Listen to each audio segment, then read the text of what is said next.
Space retrieval therapy.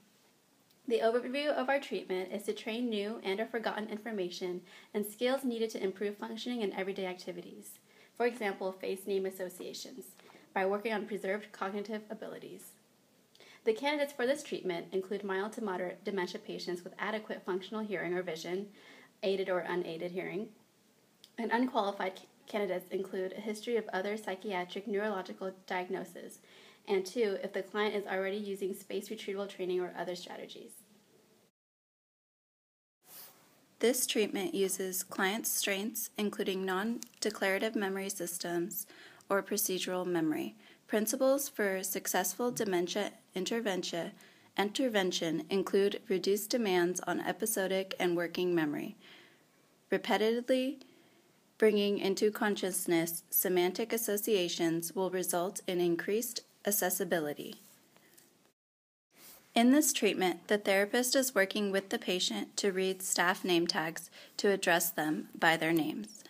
The client will receive training to read staff name tags using space retrieval therapy procedures. Training will start with the clinician instructing the participants to read name tags. It is important to make sure every staff member is wearing name tags. In our sessions, it will include the nurse. For this example, we are using a clinician, Molly, a client, Sarah A., a nurse, Kim, and a narrator, Sarah N. In the pretest, we conduct an SRT screening to determine whether the client was able to recall the examiner's name at 3 increasing time intervals. That is, immediately, in 5 seconds, and in 10 seconds. In our hypothetical pretest, our client received a baseline score of 1 out of 10 trials. In the first 2 sessions, the clinician will begin by pointing to her own name tag and stating, "If you want to know the name of a nurse, you can read her name tag. When I ask you, how could you find the name of a nurse, you can tell me reading her name tag." The clinician then immediately asks the participant, "How could you find the name of a nurse?" In order to provide an environment for errorless learning, the examiner provides visual and verbal cues for the response during the first 2 sessions. A written cue may be provided if necessary. "How could you find the name of a nurse?" Read her name tag. Reading her name tag. Good. This concludes the training phase, which occurs over the first 2 sessions. After the first 2 sessions, these prompts will be removed, unless the client does not provide an immediate correct response. With each immediate correct response, the time intervals for recall will double. For example, we'll start at 0, go to 15 seconds, then 30 seconds, and to 60 seconds. If a prompt is required, the time interval will return to the previous length that resulted in an immediate correct response. In this session, no prompting is provided because the patient is able to provide an immediate correct response. How could you find out the name of a nurse? Read her name tag. Kim. Good. Clinician will wait 15 seconds.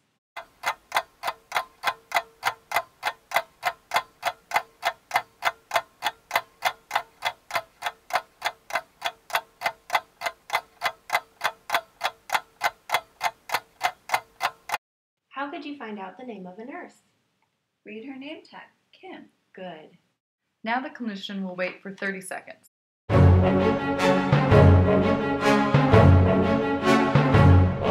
How could you find out the name of a nurse? I don't know. You could look at her name tag. Oh, I read her name tag. Kim.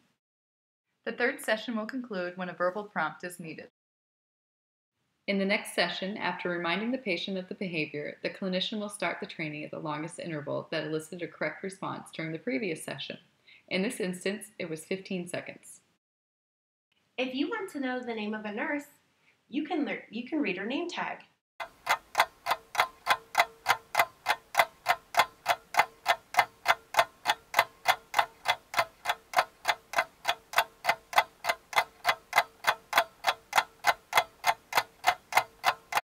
How could you find out the name of a nurse? I read her name tag. Kim. Good. Continue as long as the client is unable to respond with the correct answer. Discontinue after the client has gone the whole session without error. Begin the next session by requesting the behavior. Once the client has gone at least 24 hours without cueing, she is considered to have learned the skill. Good morning, Sarah. I like your sweater. You didn't have that one on yesterday. How could you find out the name of a nurse? I read her name tag, Kim. Good. For the data collection, be sure to collect the longest interval that elicited a correct response from each session. For example, if she could recall the behavior after 15 seconds but not after 30 seconds, you would mark the 15 seconds as her longest correct interval for the session. See the sample data chart.